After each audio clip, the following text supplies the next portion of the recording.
Hey everyone, Mark Dolfini, Landlord Coach. I hope you're having an amazing day. Here's your tips to being a better rental property operator.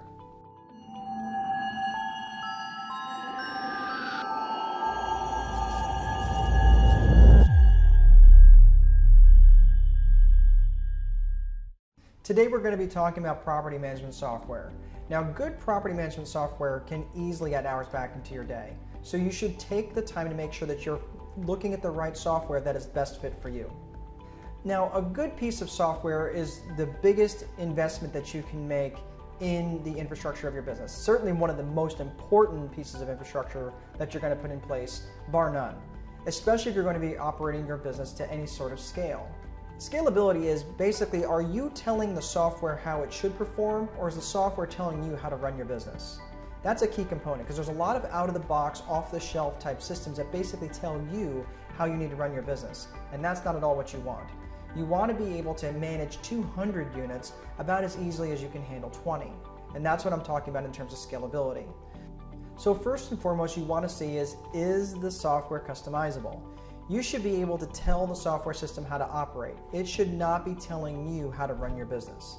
And there's a key component here. There's a lot of off-the-shelf, out-of-the-box systems that are decent for low volume type landlords. So if you have 20 to 30 units, you could easily pick pretty much any system, and that'll probably do okay for you. But if you're planning on scaling much larger, or if you're a property manager looked in 200 to 300 doors, you're very quickly going to become constrained by capacity with inferior property management software. So take the time to make sure that you're getting the software system that's the best fit for you.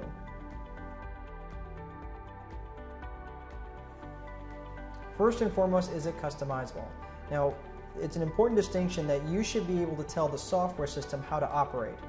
It should not be telling you how to run your business. And that's a key component. There's a lot of off-the-shelf, out-of-the-box type systems that are okay for low-level, low-volume users. And you can pick many of them if you have maybe 10 to 20 units, and most of them are going to be okay for you. But if you're planning on scaling up into the hundreds, you really need a software system that is customizable, that is going to allow you to dictate to the software how to operate and not have it tell you how to run your business. That's a key component. Number two, how easy is it to use? There's a lot of software out there that is not very intuitive. Now, I want to caution you on something here. Highly customizable software isn't going to be very easy to use up front because you have a lot of customization you have to deal with. But don't let that scare you off. It should still be somewhat intuitive in terms of how to navigate the system, just to do daily things in terms of collecting rent or sending out late notices, things like that.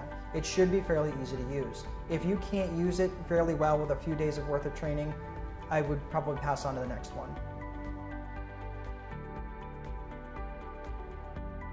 And that brings me on to the third thing, is training. So what kind of training do they offer you?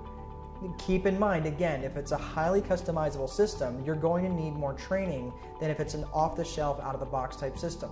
So don't be lured in by the bells and whistles of a really fast-looking type software, but it's not very customizable on the back end. And what am I talking about when I keep saying customizable over and over? The important thing is, how do they charge late fees? Are you going to have to change the way that you're currently doing business in order for it to adapt to the software that you're using? That is not a good software system. You really need to make sure it's highly customizable in terms of what it is it's bringing to the table. So let's do a quick recap. First and foremost, when we're looking at a property management software, we want to make sure that it's customizable, that it's easy to use, and that they offer ample training. Now, when we're going on to other things, there's lots of different functionality and features that you're looking at in property management software. And that's not always easy to peel one from the other, especially if you're going to try to run two different systems side by side. They all should have the basic sort of things that you're bringing, that they bring to the table that I wrote about in the Time Wealthy Investor 2.0. If you read the Time Wealthy Investor 2.0, you're going to see a lot of different things in there that are the basics. They should have a resident database. They should all have a register that keeps track of the resident payments and so forth and so on. So all of these things are fairly standard. They should have an ability to track and manage maintenance requests, because that's a big sticking point with a lot of property management software systems. But it's really about the nuances of the system itself, and that's what we're going to be talking about for the rest of this video.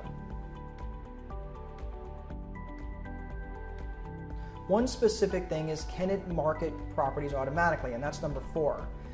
The really cool thing about being able to market properties automatically is that you only have to take photos once every couple of years of the property, and then it's uploaded to the property register, and then when the property is vacant, it automatically uploads pictures to your website and syndicates those out to other websites like HotPads and so forth.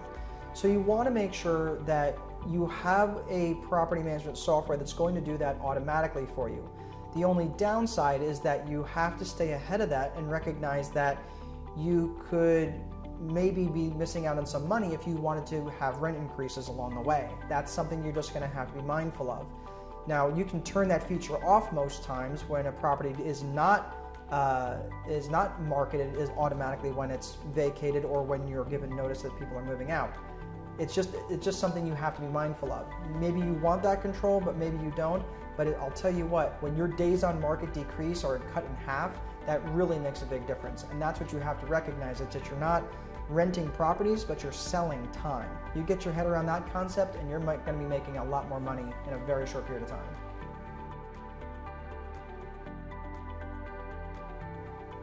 Number 5, can you accept payments through the property management software system?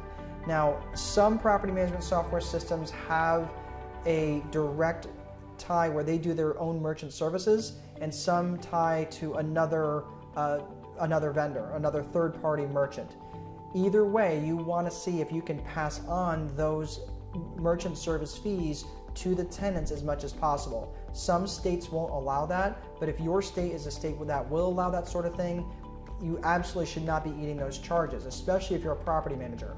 So make sure that you can pass those fees on to your residents.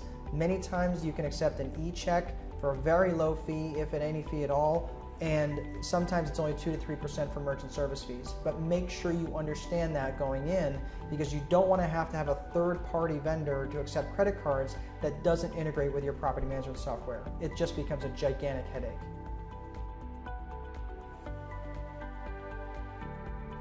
Number 6, does the property management software system integrate with QuickBooks or other accounting program, or does it have its own? Now, I have an accounting background, so I got to tell you, I am very tied to QuickBooks, because I really like the functionality. I think it's a very powerful system, and it has a really great reporting function. Here's the thing. I would rather have more detail than less detail, because I think if you break things out and you have that ability to break things out and you understand at a granular level where things are going and where things are coming from, I think you have more information to go on. That's just my personal preference, but if you feel comfortable, and more importantly, if your CPA feels comfortable with the information that your property management software system is putting out, then by all means go for it.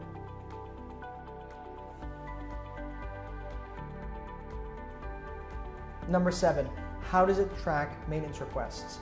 Far and away, residents complain most about how a property is maintained.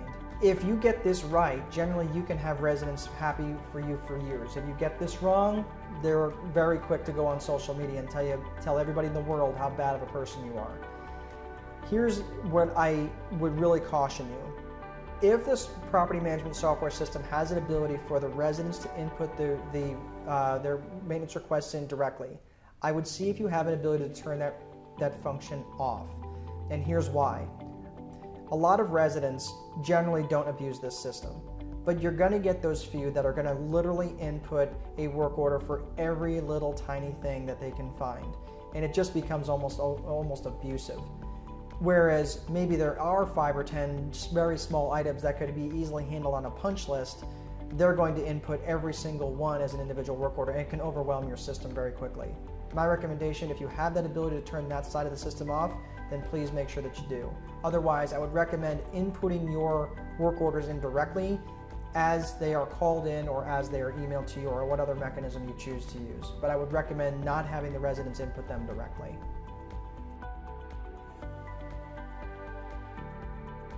Number 8, how does it handle applicants all the way through to the move-in process? Do you have an ability to have an application online? The less you have to mess with actual paper, and where all of that is automated and ideally is tied to a resident screening service that provides timely data. And here's a little tip here. Make sure the resident screening service that they're tied with provides data that is timely. And here's what I'm talking about. When you're looking at lots of resident screening services, they may just sell bulk data, which may give you data as old as 60 days. Now, that's not necessarily a bad thing, but if someone's being currently evicted right now, wouldn't it be good to know right now and not 60 days ago? So you really have to be careful in terms of the data and what information you're going by when you're underwriting your residents. All that aside, you want to make sure that it's a seamless process that takes them from prospect to applicant to resident, and then finally when they move out to past resident. Number 9, can you email the resident directly from the property management software? This is a no-brainer, and it's such a time-saving hack on something from having to copy an email address out of your property management software and going to Outlook, for example, to send a prospect or a resident an email. If they're going to be late on rent or if those sorts of things, you want to make sure that it's as easy as possible to communicate directly through the property management software and not have to do some sort of workaround. And finally, number 10, is there a contract required? I am very skeptical of any company that requires a long-term contract to the use of their software. What happens if your business just changes and you just don't need their software anymore, but yet you're tied in for another 7 or 8 months? I just don't agree with that. I don't like it as a business practice. I don't do it as a property manager, and I would really recommend that you negotiate that as best to your ability as not to have to get into a long-term contract with these software providers.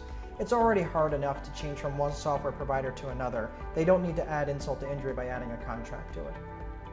So those are 10 things to watch for when you're looking at a property management software system. The main thing is to make sure that you can work efficiently, effectively, and make this job enjoyable. That's all I have for today. Have an amazing day. Remember, if you don't place a value on your free time, someone else will. Have a great day.